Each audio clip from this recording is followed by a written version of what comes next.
உறவுகள் அனைவருக்கும் அன்பான வணக்கங்க. அடுத்த வாரத்துக்கான ப்ரோமோ என்னன்னு சிறகடிக்க ஆசையில் பார்க்கலாம். அண்ணாமலை நெஞ்ச பிடிச்சிடுறாருங்க. நீ இப்படி ஒரு பிள்ளைய பெற்றதுக்கும் இப்படி ஒரு பொண்டாட்டியை கட்டினதுக்கும் நீ எப்போவோ இந்த மாதிரி நெஞ்ச பிடிச்சிருக்கணும் அண்ணாமலை அப்படின்னு யாரெல்லாம் சொல்ல நினைக்கிறீங்களோ நம்ம சேனலுக்கு உங்கள் பொண்ணான கையில் ஒரு லைக்கை போட்டு சப்ஸ்கிரைப் பண்ணி ஒரு ஆதரவு கொடுங்க அன்பு உறவுகளே. ரோகிணி கரைப்பார் கரைத்தார் கல்லும் கரைன்னு சொல்லுவாங்க இல்லையா, அந்த மாதிரி இப்போ இவங்க மனோஜ் கல்லாக இருந்தாலும் சரி ரோகிணி கரைச்சி எடுத்துருங்க அந்த மாதிரி தாங்க. அப்படி இப்படின்னு சொல்லிட்டு மனசை மாற்றிடுது. எங்கள் அம்மா உன்னை விடவே கூடாதுன்னு சொல்லிட்டாங்க அப்படின்னு சொல்ல அப்படியே பார்க்க பயங்கரமாக இருக்குது. அப்போ என் மேலே உனக்கு காதல் இல்லையா அன்பு இல்லையா அப்படி இப்படின்னு சொல்ல, சரி விடு ரோகிணி பார்த்துக்கலாம், 6 மாதத்துக்குள்ள அம்மா மனசை மாத்துறேன். அதுவும் இல்லாமல் நம்ம வீட்டுக்கு நீ வந்தால் தானே வேணான்னு சொல்லுவாங்க, நான் ஒன்றை தேடி நம்ம வீட்டுக்கு உன் வீட்டுக்கு நான் வர்றேன், என்ன மனு சொல்கிறேன் அப்படின்னு சொல்லிட்டு அவங்களுக்கு சந்தோஷம் தாங்கலை. எப்படியோ நான் நினச்சது நடந்துருச்சு அப்படின்ட்டு மனோஜ் அப்படி சொல்லிட்டு டக்குன்னு கட்டி பிடிக்கிறாங்க. பார்த்தா அங்கே இருக்க பார்க்குறாங்க, அந்த பிஏ இருக்கான்ல சந்தோஷம், அந்த பொண்ணு அங்கே பாரு சாரையும் அவங்களையும் அப்படின்னு சொல்லிட்டு அப்படியே மாறுறாங்க அந்த சந்தோஷ். அதுக்கு முன்னாடி அந்த அவன் சொன்னதுக்கு பொண்டாட்டின்னு சொன்னோன்னு கோவம், பொண்டாட்டி அவன் சொன்னோன்னு கோவம் வருது மனோஜுக்கு. அதனால் அப்படியே எஸ்கேப் ஆகி மாற்றிடுறாரு. மனுஷங்க எல்லாமே அப்படி தாங்க நேரத்துக்கு அந்த மாதிரி நிறைய பேர் மாறிக்கிறாங்க. இப்போ மனோஜ் அப்படி நம்ம ரோகிணி அப்படி இருக்கிய கட்டி பிடிச்சி அப்படியே ஒன்று அதாவது மனசை அப்படியே பறி கொடுத்துட்றாருங்க. இருந்தாலும் ரோகிணி மேலே அவருக்கு ஒரு காதல் இருக்குதாங்க உள்ளுக்குள்ளே. அதை அடித்து சொல்லுவோங்க அந்த ரோகிணி. அதனால தாங்க இவ்வளோ இன்வால்வாக இருக்குது. சொல்லப்போனால் அந்த பொண்ணு சொல்லிட்டு போச்சுலே அமெரிக்கா பொண்ணு, அதே மாதிரி தான் இப்போ ரோகிணி கூட ரொம்ப சவகாசம் ஒட்டு உறவும் ரொம்ப வச்சுக்க ஆரம்பிக்கிறாரு. இப்போ பார்த்தீங்கன்னா ப்ரொமோலோட மனோஜ் இல்லை பார்த்தீங்களா, அவர் அங்கே போக வர இருக்காங்க. ரோகிணிக்கு அவ்வளோ ஒரு அளவில்ல ஆனந்தம். காலங்கள் குறுகி போயிருச்சு. இப்போ நீங்கள் 3 மாதத்துக்கு டைம் தரலை, நான் கொடுத்தேன் நீங்கள் பணம் தரல, அதனால நான் கேஸ் போட போகிறேன் அப்படிங்க ஏதாவது ஏலம் விட போகிறேன் அப்படின்னு சொல்லிடுறாங்க. இல்லைம்மா ஸ்டே ஆர்டர் வாங்குவோம், போலீஸில் போய் சொல்லுவோம் அப்படின்னு பார்த்தா 10 நாளைக்கு லீவுன்னு சொல்லி போடுறாங்க. 10 நாளைக்கு லீவுங்கிற அளவுக்கு என்னன்னு தெரியல. இப்போ நெஞ்ச பிடிச்சிட்டு அண்ணாமலை விழுகிறாரு. என்ன பண்ணுறது ஏது பண்ணுறது தெரியலன்னு சொல்லிட்டு, அப்பா உனக்கு ஒன்றும் ஆகாதுப்பா, நான் இருக்கேப்பா பார்த்துக்குவோம்ப்பா அப்படிங்கிறாங்க. 10 நாள் 6 நாள் ஆகுது, 5 நாள் ஆகுது, இப்படி நாட்கள் கரையுது, 10 நாள் முடியுதுங்க. இப்போ என்ன பண்ணலாம் அப்படிங்கல, ஏலத்துக்கு நான் விட்டுருவேன்னு சொல்லி நோட்டீஸை விட்டுறாங்க.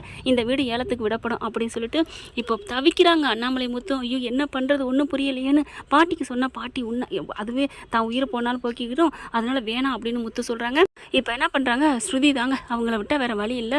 டக்குன்னு என்ன பண்ணுது, அம்மா வீட்டுக்கு போகுதுங்க.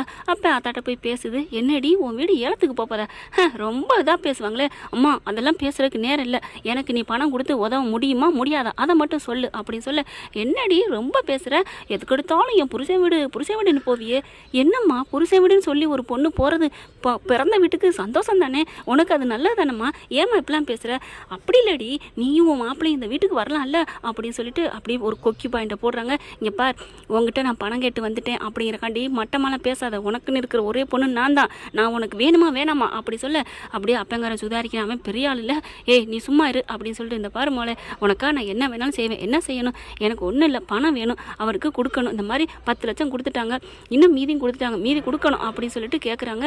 இப்போ நீ அந்த பணத்தை கொடுத்தீங்கன்னா அந்த ஏலத்தில் எடுத்து நான் உங்களுக்கு கொடுத்துருவேன், உங்களுக்கு பணத்தை முத்துவும் மீனாவுமே கொடுப்பாங்க, ஏன் எங்கள் பங்குக்கு நாங்களுமே தரோம், நீங்கள் சும்மாவும் கொடுக்க வேணாம் கடனாகவும் கொடுக்க வேணாம், இன்ட்ரெஸ்ட்டை கொடுக்குற மாதிரி கொடுங்களேன் அப்படின்னு சொல்லிட்டு ஸ்ருதி கேட்குது. 2 பேரும் பார்க்குறாங்க. பரவாயில்லடி நான் தர்றேன் அப்படின்னு சொல்லிட்டு அப்பாடான்னு பார்க்க, நான் கொடுக்கணும் ஒரு நிபந்தனை அப்படிங்கிறாங்க. என்ன அப்படின்னு கேட்க, என்ன நிபந்தனை, வேற ஒன்றும் இல்லை, நீ இந்த வீட்டுக்கு வந்துடணும், மாப்பிள்ளை நீ இங்கே வரணும் அப்படின்னு சொல்ல அப்படியே ஒரு மாதிரி ஆகுறாங்க. இவங்க பேசிக்கிட்டு இருக்கையில ரவியும் வந்துடுறாருங்க. நீங்கள் வருவேன்னு எனக்கு தெரியும், எங்கே வந்த எதுக்கு வந்த அப்படின்னு கேட்க, நான் என்ன பண்ணுவேன் பணம் கேட்டு தான் வந்திருக்கேன் அப்படின்னு சொல்ல, ஏன் அவங்கெல்லாம் தொந்தரவு பண்ணுற, இவங்ககிட்டலாம் வாங்கினா முத்து அப்பாலாம் என்ன முத்து அப்பாலாம் இதெல்லாம் பேசாத நீ அப்படின்னு சொல்லிட்டு, அம்மா அப்பா நீங்கள் பணம் தருவீங்களா தரமாட்டீங்களா அப்படின்னு சொல்ல, ஏலத்தில் எடுங்க, நீங்களே எடுங்க, காசே கொடுக்க தேவையில்லை, எடுத்துட்டு நீங்கள் உங்கள் பேர்லேயே இருக்கட்டும், நாங்கள் பணத்தை கொடுத்து அந்த பத்திரத்தை நாங்கள் எங்கள் பேரில் வாங்கிக்கிறோம் அப்படின்னு சொல்ல, நீ இங்கே வரணும், நீங்கள் இருந்தீங்கன்னா கண்டிப்பாக நான் பணம் தர்றோம், ஏலத்துலேருந்து எடுத்தாலும் சரி, இனி ஏலம் விட்டாச்சு விட போகிறாங்க, அதனால நாங்களே எடுத்து தரோண்டி அப்படின்னு சொல்ல பார்க்குறாங்க. ரவி பார்க்குறாரு, இங்கே பார் என்ன ஆனாலும் பரவாயில்ல அந்த வீடு போகக்கூடாது, நம்ம இங்கே கூட வருவோம் அப்படின்னு ரவி சொல்ல, என்ன ரவி என்ன நினச்சிட்டு இருக்க, அம்மா நீ பணம் கொடுத்தா தான் நான் அந்த வீட்டுக்கு நான் வருவேன், நான் வந்தாத்தே நீ பணம் தருவேன்னா எனக்கு அந்த பணமே தேவையில்லை, வா ரவி அப்படின்னு கூப்பிட, ஏன் ஸ்ருதி கேளு வா, நான் வேறு ஐடியா வச்சுருக்கேன் அப்படின்னு சொல்லிட்டு டக்குன்னு நாளைக்கு ஏலம் விட போகிறாங்கன்னு தெரிஞ்ச கையோட வேகமாக போகிறாங்க. தன்னோட ஹோட்டலில் போயிட்டு அடமானமாக கொடுக்குறாங்க. அடமானமாக கொடுத்தா அவங்க தெரிஞ்சவங்க ஃப்ரெண்டு நிறைய சர்க்கிள் இருக்கு இல்லையா, அவங்கக்கிட்ட மீதி பணம் அதாவது முத்து நிறைய அடைச்சிருக்காங்க, அது போக மீதி பணத்தை அவங்ககிட்ட ஒரு 20 லட்சம் வாங்கிடுறாங்க. வாங்கிட்டு நேராக போகிறாங்க. போய் ஏலம் வாங்கி எவ்வளோ கொடுக்குறாங்களோ அதுக்கு தகுந்த மாதிரி தானே ஏலம் விடும். அதை கொடுத்து மேற்கொண்டு எவ்வளோ வருதோ அவங்க கேட்குறாங்க.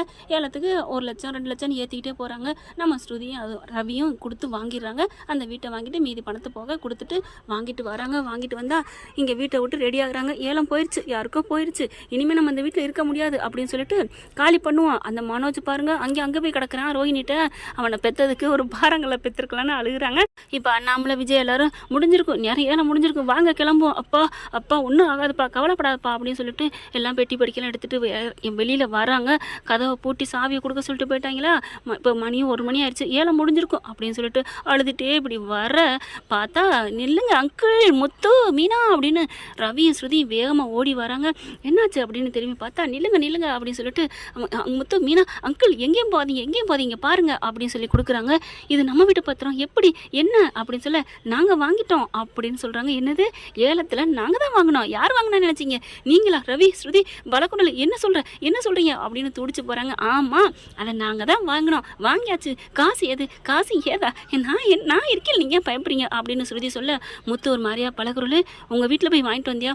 அங்கே தான் போனோம், ஆனால் அவங்க இதுதான் நேரம்னு சொல்லிட்டு டிமாண்டு வச்சாங்க பார்த்தீங்களா. அவங்களுக்கும் எதிரிக்கு என்ன இருக்குது, ஒரு கஷ்டம்னு வந்து நிற்கல, ஒரு கொக்கிப்பிடி போட்டாங்க, எனக்கு பிடிக்கல முத்து, அதனால் நான் ரவி கூட இருக்கலான்னு சொன்னான், நான் விடலை, எனக்கு இங்கே தான் சொர்க்கம், நான் வாழ்ந்த வாழ்க்கை வீட்டில் ஒத்தையாக வாழ்ந்துட்டேன், இங்கே எவ்வளோ கூட்டு குடும்பம் நல்லா இருக்குது தெரியுமா, அங்கிள் மாதிரி ஒரு மனுஷனை பார்க்க முடியுமா, இல்லை ஆண்டி திட்டுனாலும் வச்சாலும் அது திட்டிக்கிட்டு நல்லா ரசிச்சுக்கிட்டு ரசனையாக எனக்கு இதுதான் பிடிச்சிருக்கு, எனக்கு இதுதான், அதனால இந்த வீடை விடுவேன்னா என்ன, என்னோடய ஹோட்டலில் வச்சுட்டு நான் வாங்கிட்டேன், காசை வாங்கி ஏலத்துலேயும் வாங்கிட்டு வந்துட்டேன் அப்படின்னு சொன்னோன்னே அப்படியே மீனா ஓடி போய் ஸ்ருதியை கட்டிக்கிறாங்க. ரவியை முத்து கட்டிக்கிறாரு. டே தம்பி உடையான் படைக்கந்தான்னு சொல்லுவாங்கடா, ஆனால் தம்பி பொண்டாட்டி உடையான் வீட்டுக்கு கவலைக்கு அந்தான்னு சொல்லி நீ நிரூபிச்சிட்ட பழக்குறல் அப்படின்னு கையெடுத்து நன்றி சொல்கிறாரு. நீ பொம்பளை பிள்ளையா போயிட்டோமா இல்லைன்னா அப்படிங்கள, விடு முத்து விடு அப்படிங்கிறாங்க. விஜய் அப்படியே நிற்கிது. விஜயா ஓடி வந்து அப்படியே கட்டிக்கிறாங்க ஸ்ருதியை. ரொம்ப நன்றி ஸ்ருதி அப்படின்னு சொல்ல, விடுங்க இதுக்கும் மீனா தான் காரணம் அப்படின்னு சொல்ல, என்னது மீனா காரணமா? ஆமாம், நான் மட்டும் ஸ்ருதி மாதிரி பணக்கார வீடாக இருந்தால் எங்கள் அம்மா கையில் காலில் விழுந்தாவது நான் வாங்கிட்டு வந்து கொடுத்துருவேங்க, ஆனால் என்கிட்ட இல்லை எங்கள் அம்மா கிட்ட அப்படின்னு அழுதுட்டு இருந்தாங்க. அப்போ தான் எனக்கே தோணுச்சு, அப்போ இதையும் நம்ம செய்யக்கூடாது, நம்ம அம்மா அப்பா கிட்ட தான் இருக்கே அப்படின்னு நான் போனேன். அங்கே போனால் அவங்களும் கை விரிச்சிட்டாங்க. அதுக்கப்புறம் சொந்தமாக அதையும் மீனா தான் ஞாபகப்படுத்தினாங்க. நம்ம கடை எவ்வளோக்கு போக முடியும், 1 லட்சம் 2 லட்சம் தான் போகணும்னு சொன்னாங்க. அப்புறம் தான் நம்மக்கிட்ட ஹோட்டல் இருக்கே அப்படின்னு எனக்கு ஐடியா கொடுத்தது மீனா தான் அப்படின்னு சொல்கிறாங்க. ரொம்ப நன்றிமா அப்படின்னு அண்ணாமலை சொல்கிறாரு. வீடே சந்தோஷமாக கோலாகலமாக இருக்க, இங்கே மனோஜ் பைய பண்ணுறதை பண்ணிவிட்டு எங்கே போயிருக்கான் அப்படி சொன்னேன். அதை நான் உங்களுக்கு ஒன்று சொன்னால் நீங்கள் அதிர்ச்சி ஆயிடுவீங்க அப்படின்னு சொல்ல, என்ன அப்படிங்கிற செல்வம் நேத்தான் சொன்னான், அவன் ரோகிணியோட வாழ்ந்துட்டுருக்கானா அப்படின்னு சொன்னோன்னே விஜயாவுக்கு நெஞ்சை பிடிக்குதுங்க. உள்ளுக்கு போயினவங்க சோஃபாவில் முதல்ல அண்ணாமலை நெஞ்சை பிடிச்சி விழுந்தாரு, இப்போ விஜயா நெஞ்சை பிடிச்சிட்டு விழுகுது. என்ன ஃப்ரெண்ட், மனோஜ் இப்படி தான் ஆப்பு வைப்பார் விஜயாவுக்கு அப்படின்னு நினைக்கிறவங்க காமெண்ட்ஸில் ஒரு கருத்தை தெரிவித்து கூடவே லைக்கை போட்டு சப்ஸ்கிரைப் பண்ணி நம்ம சேனலுக்கு ஒரு ஆதரவு கொடுங்க ஃப்ரெண்ட்ஸ். இப்படியெல்லாம் போக வாய்ப்புகள் இருக்குது, பார்க்கலாம் என்ன நடக்க போகுதுன்னு.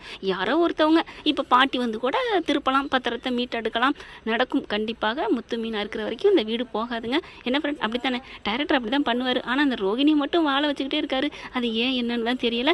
Thank you friends. இந்த வீடியோ உங்களுக்கு பிடிச்சிருந்தா தயவு செய்து லைக் பண்ணுங்க. இன்னும் அப்டேட்ஸ்க்காக சேனலை சப்ஸ்கிரைப் பண்ண மறக்காதீங்க. நம்ம கிட்ட இருக்க எல்லா சேனல்ஸோட லேட்டஸ்ட் வீடியோ அப்டேட்ஸ்க்காக மேல ரைட் சைட்ல காட்டுற லிங்கை கிளிக் பண்ணி வாட்ஸ்அப் குரூப்ல ஜாயின் பண்ணுங்க. உங்களிடம் விடைபெறுவது நான் உங்கள் மெஹர்.